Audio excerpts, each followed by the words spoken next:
একটা পুরুষ তখনই কান্না করে যখন নিজের জীবনকে বাজি রেখে পরিবারের জন্য কঠোর পরিশ্রম করে যায়, অথচ তাকে বোঝার মতো কেউ থাকে না। শেষবারের মতো আরেকবার চেষ্টা করে দেখি।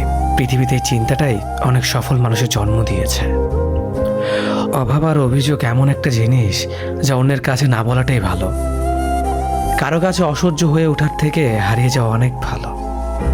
বন্ধুত্ব কখনো হারায় না, হারিয়ে যায় সেই মানুষটি যে বন্ধুত্বের মূল্য দিতে পারে না। মন খারাপ হতে বড় কোনো কারণ লাগে না, ছোট্ট একটা কারণই যথেষ্ট। অর্থই সব, এটাই নিশ্চিত। অর্থ থাকলেই মনে শান্তি থাকবে। মানুষ পরিস্থিতির কাছে সবসময় অসহায়।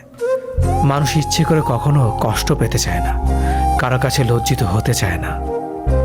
কিন্তু ভালোবাসলে কষ্ট পেতে হবে যেন মানুষ ভালোবাসতে ভালোবাসে। জীবনে তারা বেশি কাঁদে যারা 10 জনকে নয়, একজনকে মন থেকে ভালোবাসে।